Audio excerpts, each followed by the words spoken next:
We all had an early vision of what our lives would look like, and then life actually happened.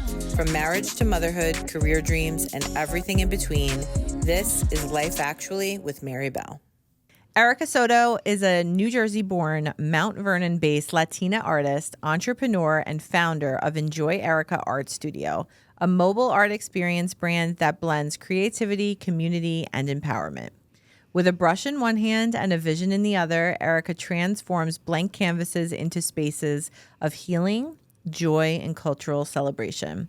Through her mobile art studio, Erica leads immersive paint and sip events, youth empowerment workshops, wellness-focused art programs, and larger-scale activations that center storytelling, identity, and accessibility.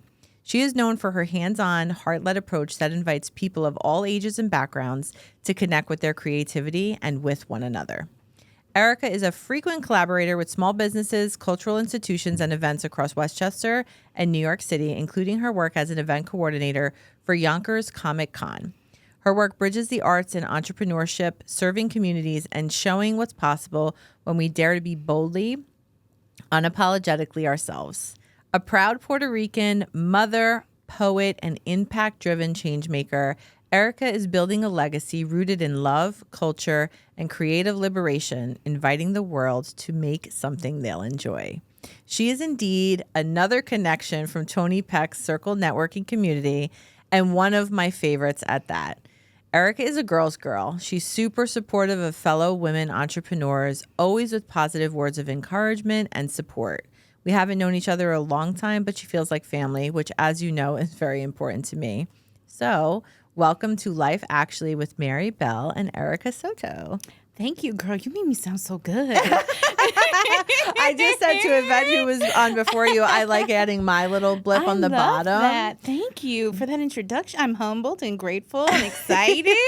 This is awesome. Yeah, I'm happy to have you here because you are really you are a genuine, true, kind, loving spirit. And I love that about you. I feel the same about you. Thank you. And a girl's girl, like you're just very supportive and you're very encouraging. And I love that because a lot of times women in business just get shitty and catty, and you are just the complete opposite of that. Oh no, there's room for all of us. My table's big. Yeah. My heart is big, my table's big. Because you know what? If you are willing to just give a little kindness, why not? It's free, you know? It's so much to you. Yeah, it's so much harder to be catty and negative, and like I already have enough of that I'm battling. I don't need more that's self-imposed because I'm not, putting the good out there. So yeah, I'm a big believer in that. What you put out, you reap what you sow. Yeah, exactly. And when you're negative, you get negative. When you're positive, you get positive. And I just think it's important too when you're attracting different people to your tribe, even accidentally. And that's what I love too. Like we're already started as creatives. We're all over the fucking place right now.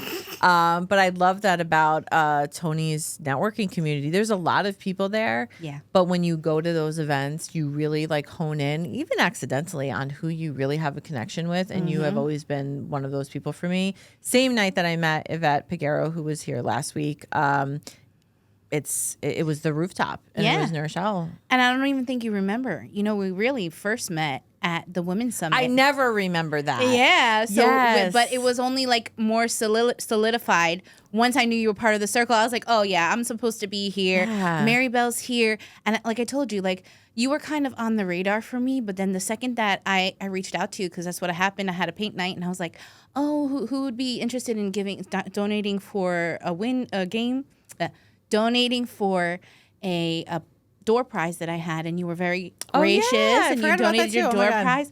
And then that was like the first time I had access to your books and your branding, and I was like, oh, this girl is genius. Thanks. The way it was smelled, the way that it was presented. Gennaro's cologne. Oh my gosh, I was like, she's onto something, and I was like, I have to stay in touch with her. I have to tell the world about her because she's gonna be the next big thing, Oh my goodness, jeez, Louise, thank you. And it's funny, but it's true. That's what it was. I was just like, when you see someone really trying to make a difference or showcase themselves in such a unique and genius way, I was like, I have to know this person. I need to get her get her in my life somehow, in my circle somehow.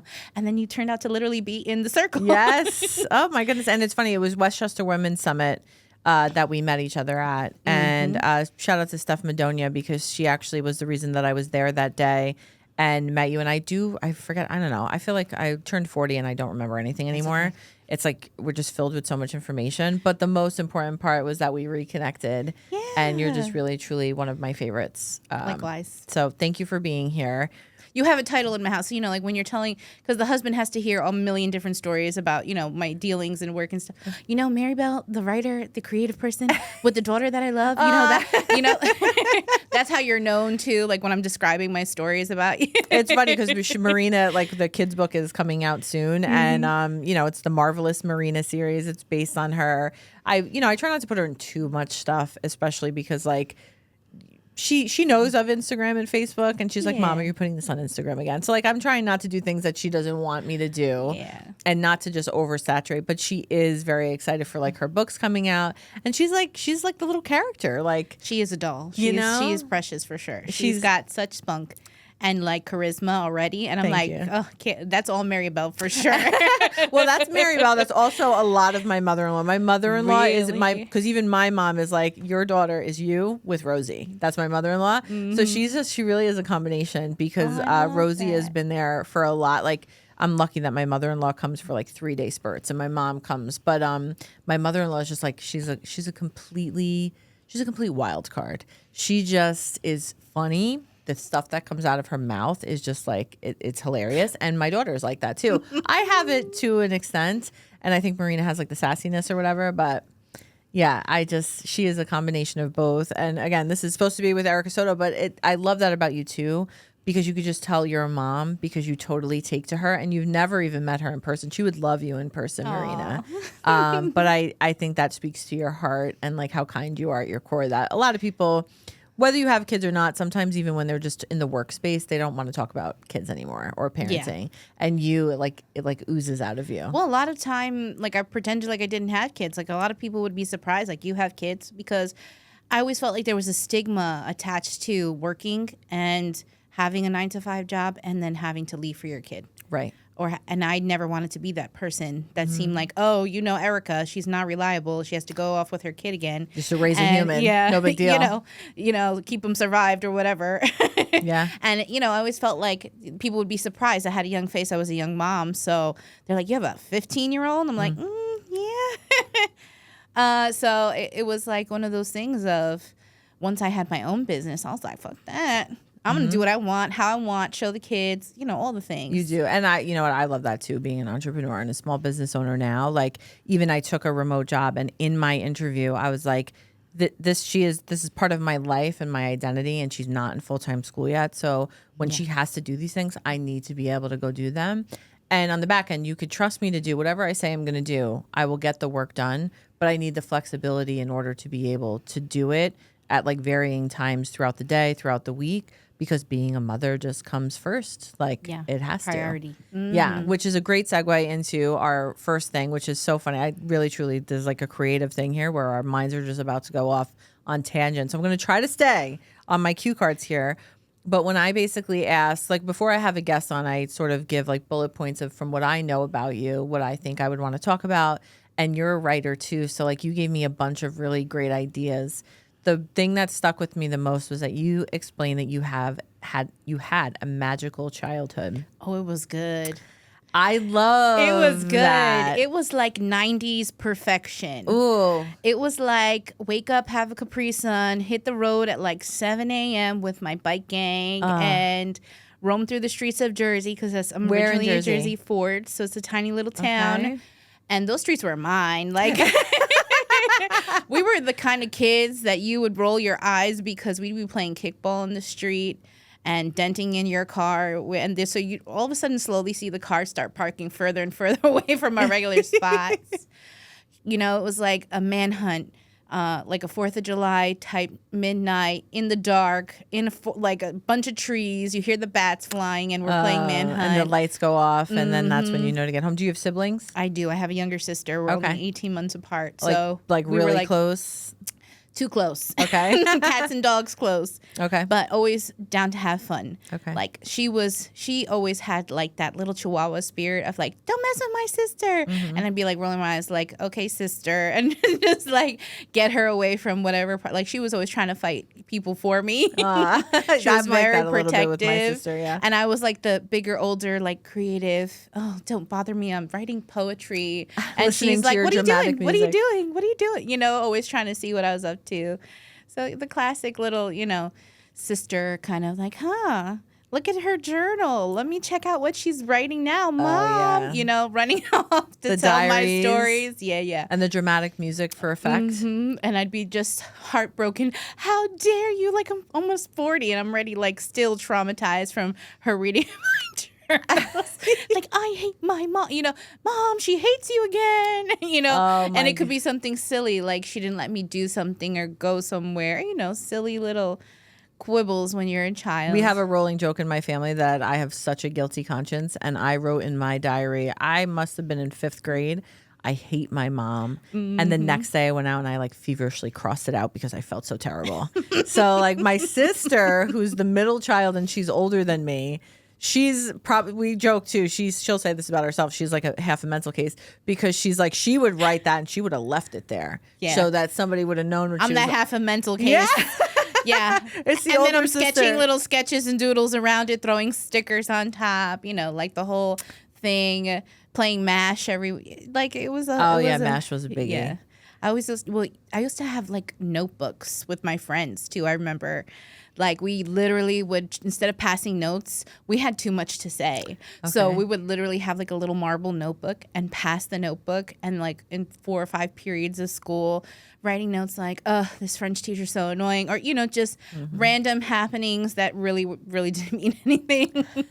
And then, you know, she'd see me passing by in the hallway and pass me back the notebook. And I was just like, you know, it's definitely a writer thing because I was big with the diaries, the journals, I could create my own little fake world on a piece of paper and then totally just like entertain myself with it, which I love. But when you were little, what did little Erica like envision being when you grew up? Oh, when I was like super little, my mom bought me a Barbie workout tape and I swore I was going to like be a model. Like Jennifer Love Hewitt was leading the workout tape. Yes. So she saw that I like to sit around and like not really be active. So she thought, let's get her the Barbie workout tape. And, you know, then they do like a little modeling segue and then she gave me a water bottle and I was doing the whole thing. And like 20 minutes into it, I'm sitting on the couch drinking the water bottle. Not for me. So, yeah. So I was like, oh, but the modeling thing sounded fun.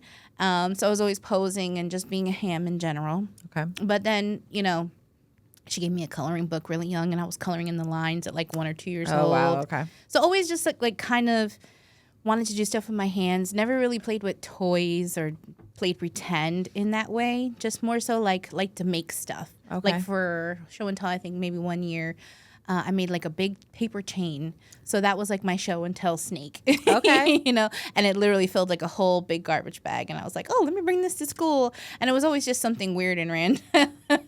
It's really interesting, though, to see that because your girl, Marina, I'm noticing with kids, like she'll ask Santa every year for some version of a house, a Barbie house, a doll house, a Bluey house. She gets these houses. And part of me feels like because she doesn't have a sibling yet, hopefully we have another one, that she doesn't have somebody to play with because, again, I'm working from home. I do not have the capacity to sit there and play pretend and dolls with you for a very long amount of time, if any. So maybe it's just not her go-to because it's hard to play dolls by yourself. Yeah. That girl, though, can sit down and wants to sit down. She has been making Play-Doh food creations. When I tell you, like, extensive hamburger buns with the hamburger patty with the swirled Play-Doh that looks like ketchup. Oh, chocolate God. chip cookies that it's beige with the brown chocolate chips. Like a girl after my own heart. Is she the kind that doesn't like to mix? Because I was like, no, she does mix. Yeah, I was very like, let me mix this, and oh, you gotta buy me more. Yeah, that's exactly. I'm sending her to you because I say, Marina, if you would leave the things instead of mixing it. She goes, Mom, it's too hard to do that. In that? Exactly. But yeah, you know what though? It keeps her busy for so long too. And I do love the creative side. Like she loves food. She's a foodie. She loves cooking, baking. She's been making stuff since she's been little. I will give all the credit of that to my husband and my mother-in-law because they had the patience for it. I've learned to have patience. And also I think because I've seen the skill set start to flourish, I'm like, wow, if you're a parent who's like, no, you can't touch that, I don't want to make a mess, they're never going to learn to do it. Yeah, I'm very hands-on. The kids know, like my son especially, like he knows if God forbid something happens tomorrow, he can do everything. He can cook, he can clean, he can do laundry. Yeah. He even runs to the pharmacy sometimes. Like he's very self-sufficient and very hands-on and a foodie also. Okay. But it's like they go on YouTube, they see these videos, they want to do these ramen bowls. It's a very cultural, I think, dynamic that's been happening like with kids and food. And I always am like, yeah, if you want to learn, come learn. Like we're traditional in the sense we make pasteles. They learn how to make all the traditional, Hispanic foods that happen, around holidays and stuff. So never really said, I never cared to clean up a little bit extra. Although there was one time Sophia is a little bit more clumsy. We were making waffles and she went right for the waffle iron. Oh. So she's like a little more like you got to be cautious with her. Victor just, chops it up and just gets in the kitchen. I love it. So you're Puerto Rican. Yes. What did that look like growing up? Oh, Puerto Rican. It just looked like a lot of music, always singing in the house, especially when my grandmother and my grandfather, they just were like little birds. Grandpa would whistle a lot too. Lots of music, lots of food, always something on the holidays, always barbecuing, getting together. And then I have a big family on my mom's side that they had my great-grandmother who lived with us, and I grew up with her.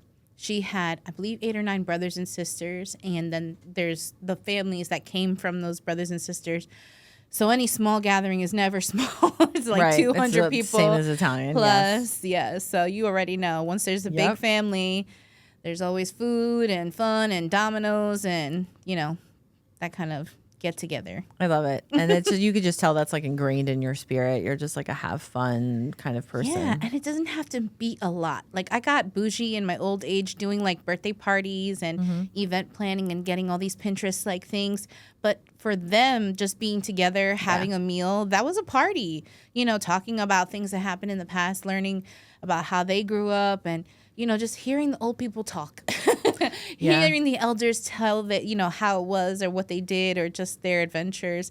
That's enough, You just reminded me when Jay and I were getting married. We got married at the Venetian in Clifton, New Jersey. It's where Snooki got married. I'm a North Jersey girl too. Yeah, so I spent my formative years near the Venetian and had friends who used to work there. Yeah, it's like so over the top, and it was a fun family story. Is me and my sister are completely different. We walked in to look at the place, and I said, "Fran, isn't this place perfect?" And she goes, "Mare, if I was you, yes, it would be perfect." Like not for her. She would not have been caught dead. Not gaudy, but just opulent. And it's pretty gaudy, but it's like awesomely so. It's like awesomely over the top, which and I love. I would have still picked to get married. I'm dying for somebody to get married there so I could experience their cocktail hour as a guest.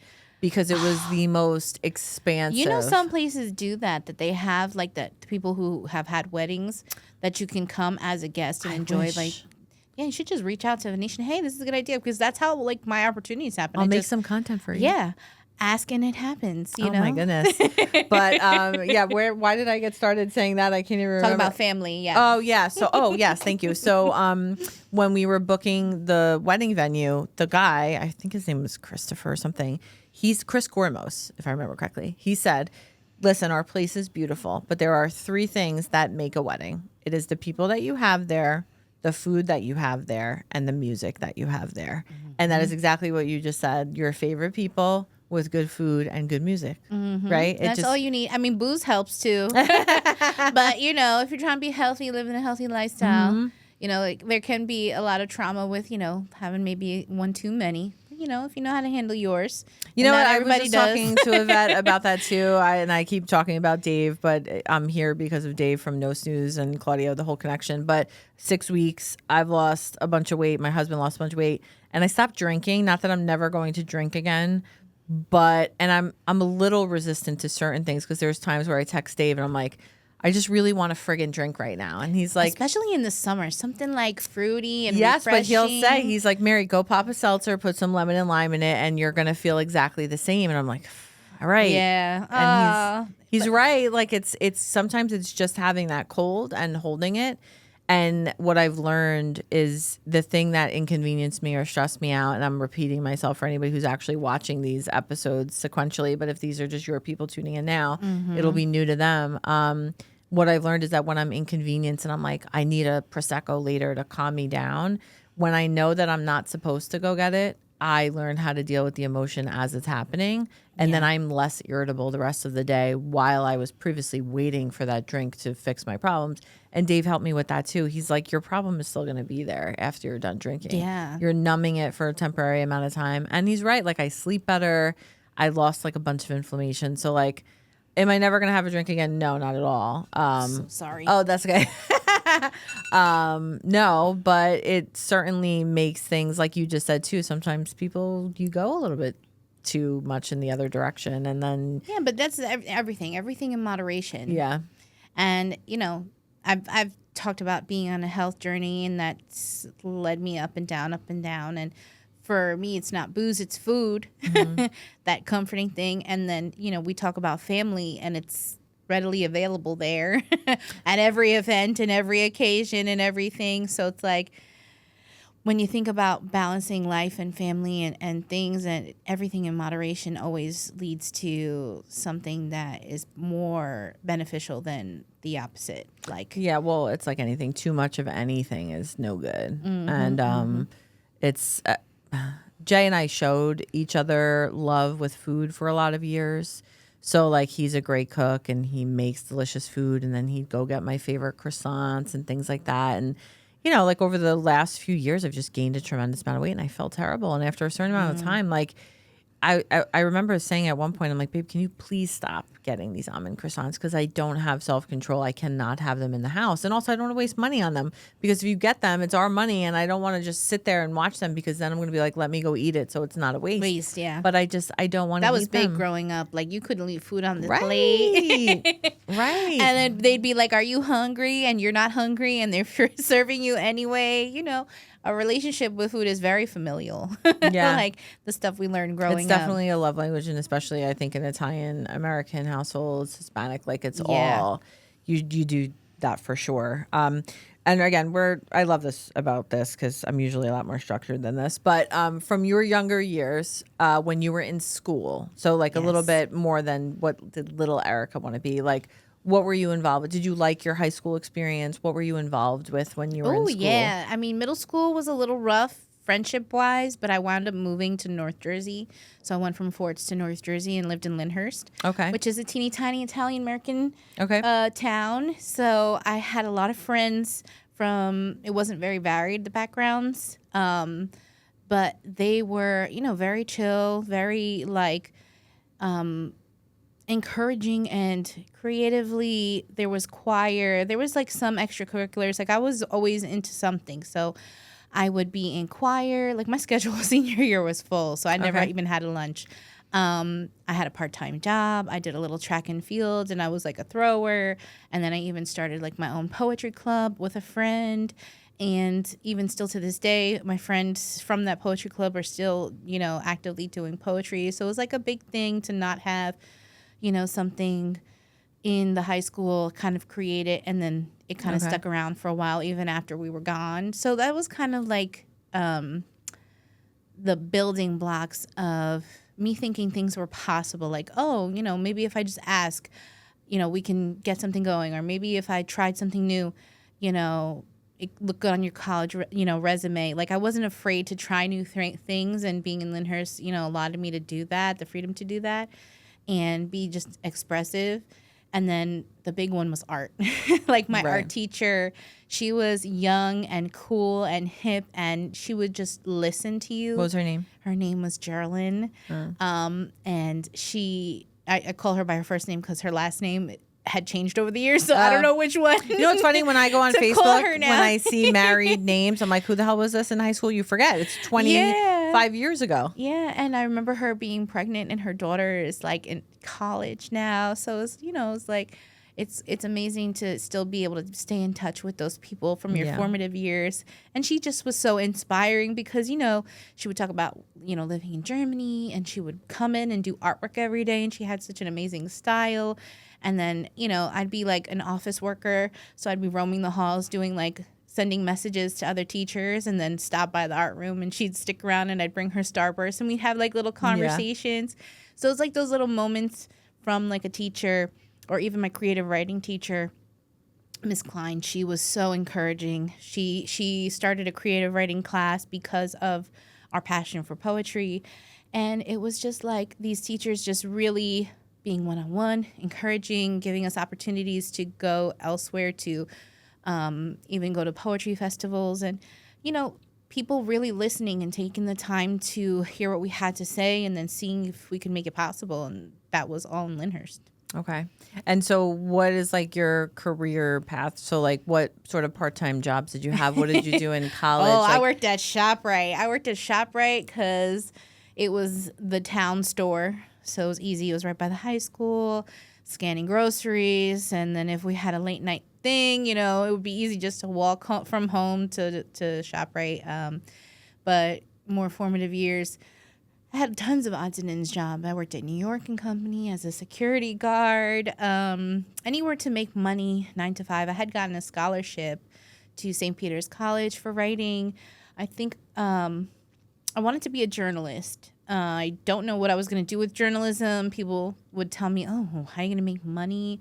So it was like not really. Was this like in college, like a journalism degree? Yeah, just working like with an English major, and probably centered around journalism. But then I was like, I don't really want to tell the news. So I didn't know if I wanted to be like an editorial writer, a magazine writer. I had a lot of opinions. I can yap a lot, you know. And then life happened. I was 19. Exactly. And then went full-time work. Everything was about money and making money, and school fell to the wayside, and then had kids. And then I literally 20 years later was like, oh my God, I forgot.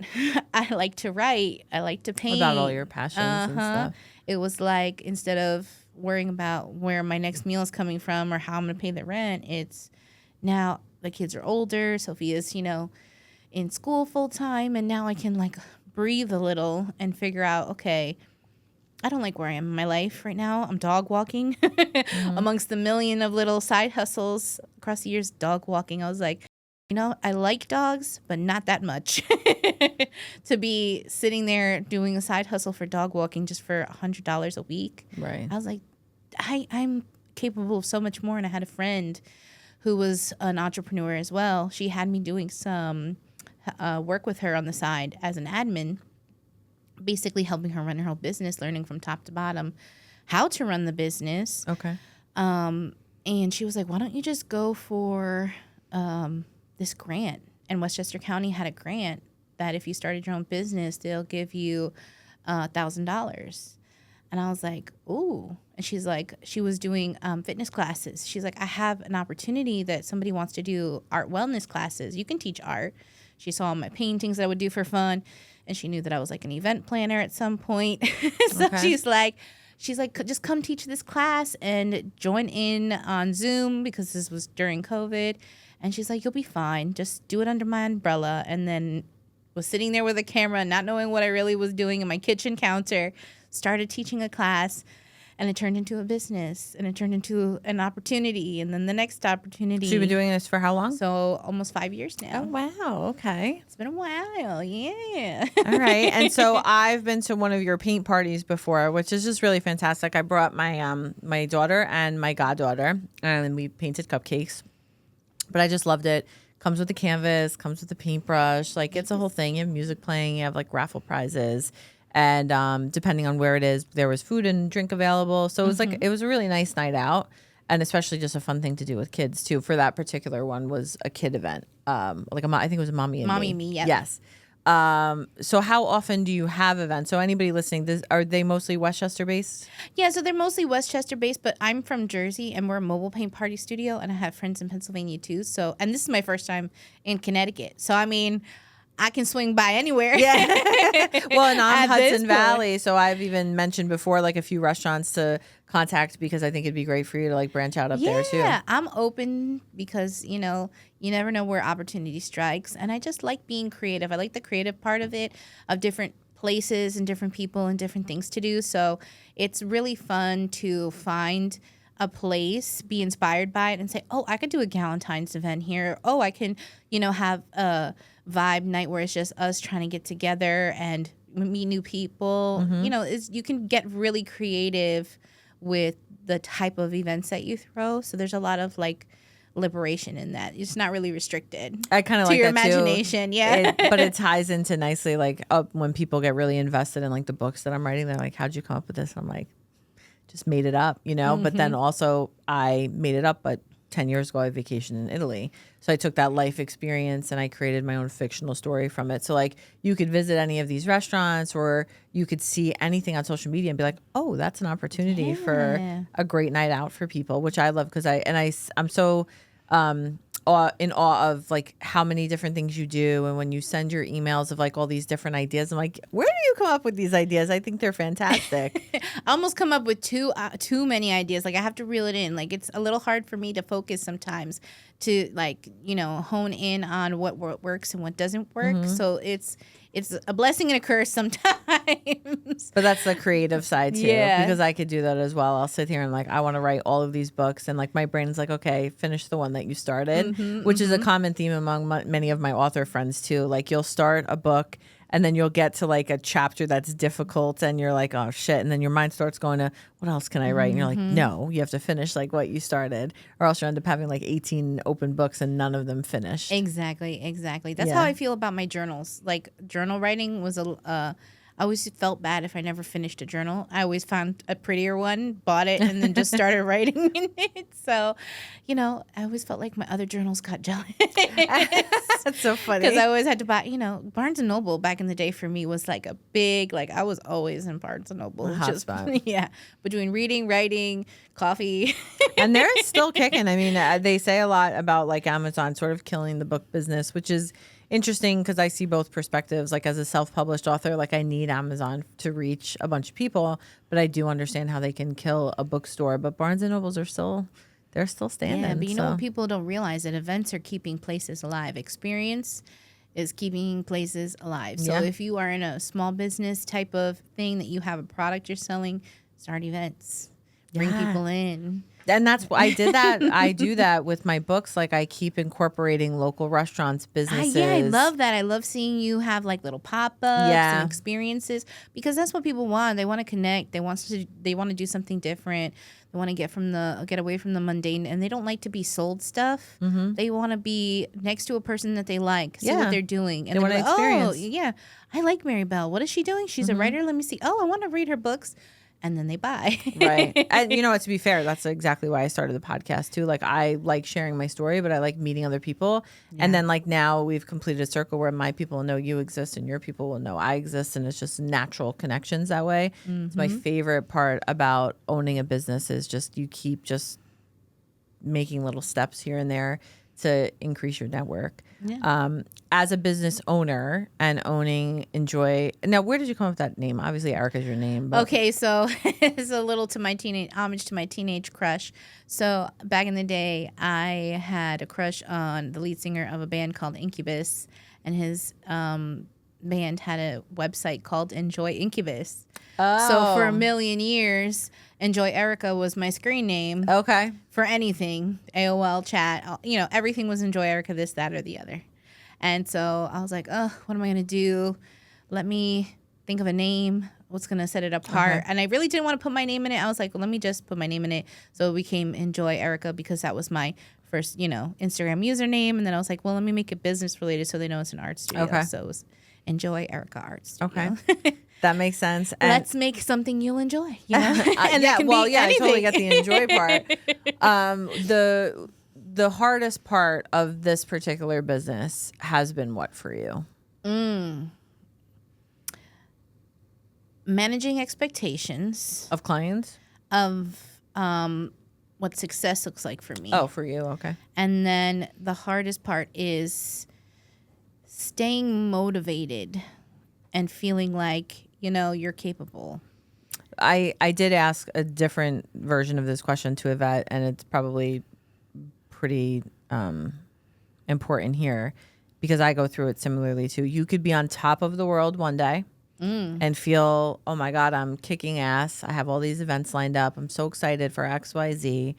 And quite literally a couple hours or a day later, you could just, something can happen. Maybe you get a shitty review, or you got a rejection from somewhere, or you wanted to do something and it's not available, or whatever the case. Or maybe you're just tired that day and you're like, this absolutely sucks. And why am I doing this? There's days when that check clears and you're like, whoo, baby, that's nice. And you're looking at the statement and it says negative 700 something. And you're like, how did that happen? So, not even just money management, but just managing, that feeling of what matters and what doesn't matter. Like, does it matter that you didn't have a lot of likes on your Instagram post? Does it matter that not everybody is seeing the same things that you are? Because I'm a big person on being very observant of what's going on. Like, you guys don't see that opportunity. I'm busy waiting for someone else to notice it. And I'm like, well, I noticed it. Let me go approach that opportunity. I don't need someone else to validate it. I'm good enough knowing what I know to keep moving forward. Mm-hmm. So, well, you have to believe, I say this all the time, you have to believe in your dream more than anybody else is going to. And the more you believe in it and the more you go basically promote yourself to other people and just do exactly what you say. Because who's going to invest in you if you don't even believe what you can do is true? Go plan the things, go meet the people, just keep executing. And that's sort of the spot that I'm in now. Like, it's not financially paying bills. I had to get a remote job in order to help do that. But I'm still going forward on an uphill path, all right, I'm still climbing the mountain. Yeah. It's slowed down in varying ways, but I'm still choosing every day to do something that moves the needle. And that's what you have to do. But when you're feeling down on those particular days, what do you do to remind yourself that you just have to keep going? Sleep. Sleep comes first. I'm like a stress sleeper. So I literally sleep on it. I'm overwhelmed. Things aren't working out. I didn't sell any tickets. Take a nap, go to sleep, let the stress dissipate and come back to it with fresh eyes. Go through my email because there's so much opportunity in my email and my inboxes that I've left to the wayside. Well, you have to weed through the overwhelm and then just be organized so that you can take action. I start, thinking about what resources do I have, go through the resources, and then pluck out, okay, next move, keep moving. Don't sit. Feel the emotions, feel the sadness, but keep it moving. Don't sit in that, oh, woe was me type of feeling. That's okay. You're a smart person. Figure out what's a priority and keep it moving. Mm-hmm. And that's really, having to literally verbally sometimes pull myself up and say, okay, Erica, that's enough. You know better. You do better, and keep it moving. Otherwise, you'd be sitting in that sadness or that stress. And for what? When you can change it. Well, and we all have one life to live. You want to do it to the utmost and just live with no regrets. I want to never regret not doing something. That's my personal take. I just want to do as much as I can. And if it fails, it's not really a failure because you tried. Tony Peck was big on that when he was sitting here. He's he started a lip balm business when he was in college. TLC, Tony's Lip Care. And he sold a bunch at events to people in his dorm and this and that or whatever. And he was given an offer, but it was a certain amount that he couldn't fulfill because it would have required him to spend money, more money than he had. So the whole thing sort of folded. He does not look at it as a failure. He's like, that was a learning opportunity, a growth opportunity. And it just made him, he's got that grit and fire behind him. He just refuses to accept failure as failure. It's just it's a learning lesson, and I love that. Why being creative is a superpower. Mm-hmm. Just generally taking an idea or a problem and finding a solution creatively can be one of the most amazing skill sets that an entrepreneur has, because then all your problems are not problems. They're just in need of a creative solution. And there are opportunities, really, if you uncover that portion of it. I love the creativity as a superpower because I do believe in it. Obviously, I'm a creative myself. But like back to work-life balance, you actually asked me this question when I put into my Instagram stories, and I sometimes ask people, like, do you have any questions for people? You said, how are we balancing life these days? What does that really look like as far as moms and business owners? So I'm circling that back to you because that obviously stemmed from somewhere. How are you balancing that? Balancing looks like someone's going to hate me today, and that's okay type of feeling where you have all these things on your plate, you prioritize it. Kids are number one, health is number two for me. And sometimes what happens is someone's going to be mad at you, and that has to be okay, or someone's not going to like the decision that you have to make because it's your life and your priorities. So trying to balance it all sometimes means, yay, I can get all the things done on my to-do list, and the days that I can't, hopefully you'll understand I'm human and you'll still accept me for who I am, regardless of what I could or couldn't do or accomplish or, have done.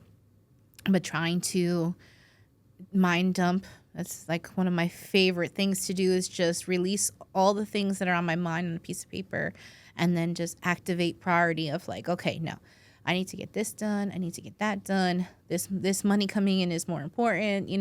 That relationship is important to me. So I want to make sure I, visit that person or make that graduation or, literally going through everything with a fine-tooth comb and then learning what really matters and the people that matter, because the people that matter will stick around and understand when you can't make the time, because life is lifing. Yeah, life is lifing for sure. So that and, when I say no, know that it's, not for anybody else to be okay with. I need to say no to protect myself or heal myself, or no is okay. And if they're getting angry and they don't have access to you in the way that they want, then maybe that's their problem and not a your problem. It's interesting that what you said, and like in the last, I'd say it's not just my work with Dave, but it's helped.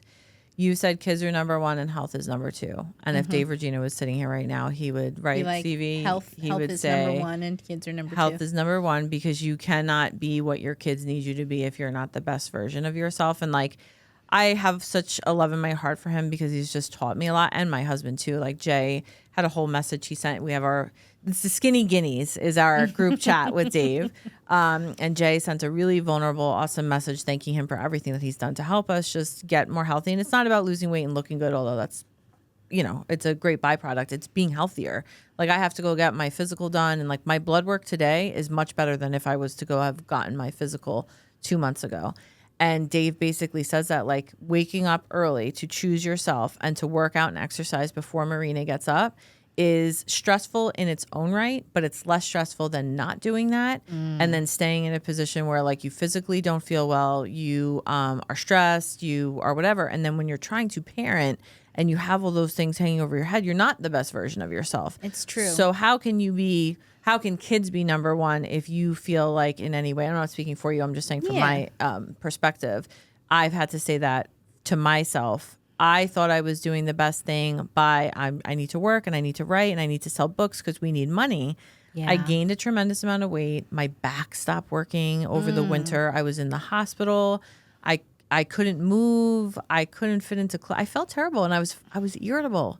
And I was stressed and I wasn't sleeping well. And my husband was the same. My husband took a long time to realize we were both going down this path. And he even said the other day, he's like, I went out and got new boxers that fit, not because I was sitting there being honest, like, holy shit, my underwear don't fit me anymore, but because I'm just like, oh, no, I just need some more room in my box. Like, he had a realization. It was the stupidest thing, but he almost had like this breakdown moment. Like, you walked around with these big boxers on because you thought, what, your underwear just shrunk? They didn't. You just haven't been honest with yourself as like what we've been engaging in the last few years of our life. And it was happy times, but too much happy times can lead to really shitty times. Yeah. And it's like, too, when you're saying, I definitely agree in the sense with Dave, you can't pour from an empty cup if you're not taking care of yourself. How can you take care of anyone else? And then it's like coming from this cultural place where I grew up, I felt like self-sacrifice was the biggest duty as a mom, as a daughter, as a matriarch of a family. Your job is to self-sacrifice, to give more to others, because, they come as priority. And it's always this juggle of, okay, who do I put first? Do I put the kids first? Do I put me first? Like, if I'm sick and I only have medicine for one person, I'm going to give the medicine to the kids. I wouldn't necessarily give the medicine to myself first. So it's always like feeling that between a rock and a hard place, like who gets, the attention at first. So I can definitely understand where, health is definitely should be a priority. And it has been for me mostly this year, and through the same kind of way that you had that realization, like, I don't recognize myself. I don't like the way I feel in my own skin. I want to feel better. And that's literally happening with me. Like I did start my own journey this year, and it's not been easy. It's been a yo-yo where I've lost weight, I've gained weight, but I'm learning a new perspective of not body positivity, but body acceptance. Like, I'm okay with how I am now. I think I'm beautiful. I think I'm good, but I want to be better. Like, it's okay that I'm in this body as I am. I want other people to accept me as I am, but know that I have a chance to change, and I want to change. Not like, oh yeah, girl, like, love yourself in your own skin. Like, I got that naturally. I'm Latina. I think this face card does not decline, but it's just like, when you're sitting there and you're in charge of these two little lives and they rely on you for everything, it's really hard to step back and say, hey, let me pick me first. So it's always like kind of that, when you are trying to balance what matters more to you, and does it make me a bad person that I take care of myself first? So I don't know if you ever juggled with that feeling. I don't know. I'm the baby of the family, and I usually no. I guess, and you could look at it as like I'm selfish, but like I also do a lot for everybody in my family. Like and my brother will say this, and my sister too. Like, I'm the one. Like, if God forbid something happened to me, like there'd be like, they'd have to take on the role of like keeping the family together. My brother says I'm the family mayor, and I'm the one like that does the fun stuff for the nieces and nephews. And like, so I do put myself first as far as like what makes Mary happy, because if I'm not happy, like, and my mom will say this, if you're having a bad day and you walk into a room and you're not your regular self, like, the energy is sucked out of it. And I think people are just used to me projecting a certain level of energy, and I like to be that as well. Yeah. So if I'm not firing that way, I sort of zap an energy from the room. And if I'm not that way, I'm not nice as a mom. And my kid doesn't deserve that. So like on different days, if I'm super duper stressed, like there's times that I'll say to Marina, like I'll snip at her for something. And then I'll sit there and be like, I'm really sorry. Like, I'm just super stressed with work. And like, I've talked to her this way. Like, she's an adult since she's been like 2.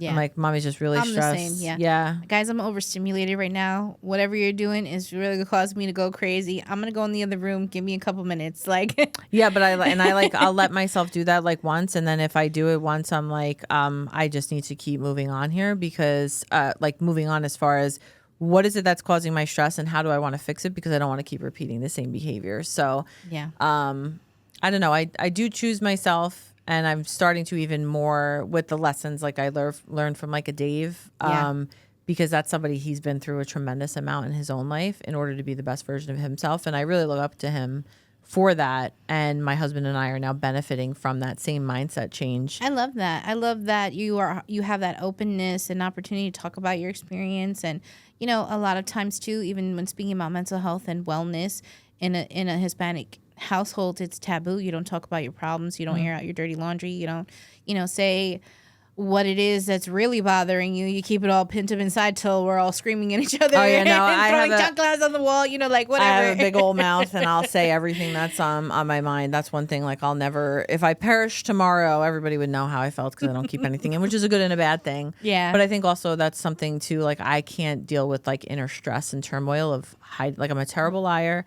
I have a very guilty conscience. So like, I would regret saying something before I would regret like being 80 and, hey, I really wish I said something, because it's not who I am. Yeah. And I come from like I'd rather not say anything, because it doesn't matter enough for me to even bother.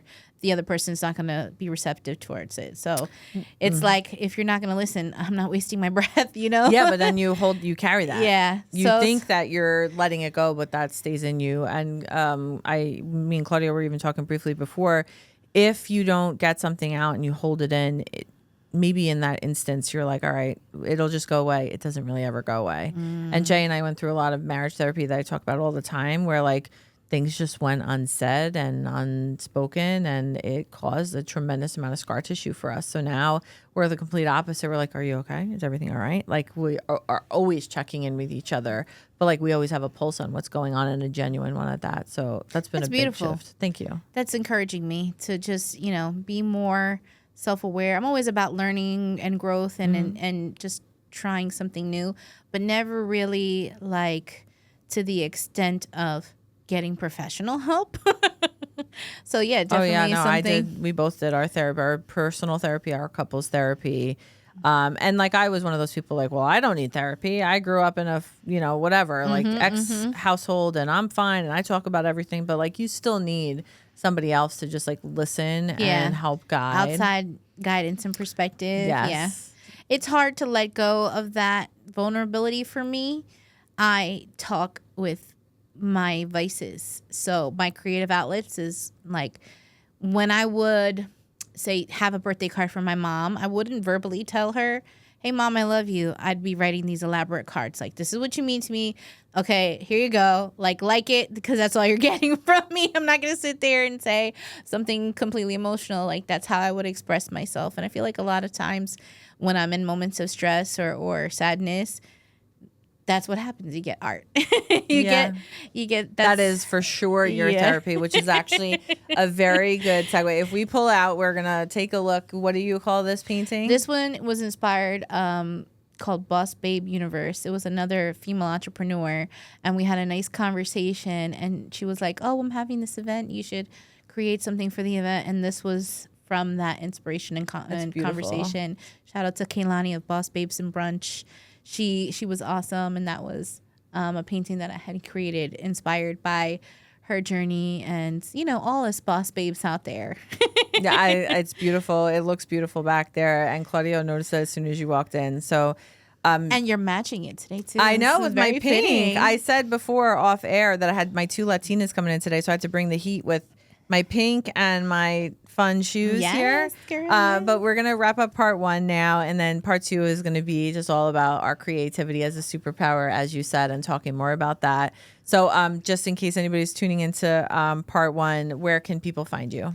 I am on Instagram mostly. It's at Enjoy Erica with a C, so Enjoy Erica Art Studio. And that's all my platforms, really. I sometimes TikTok, but it's not really my demographic. It's a wild, wild west over there. But all right, enjoy Erica Art Studio. Go give her a follow, and then we'll be back next week for part 2. Bye.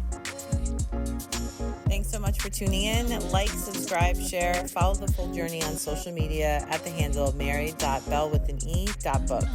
And if you have need for audio-visual content creation and recording services, Cayi Visions is located in Stamford, Connecticut, and can also be found on Instagram at CAYI Visions.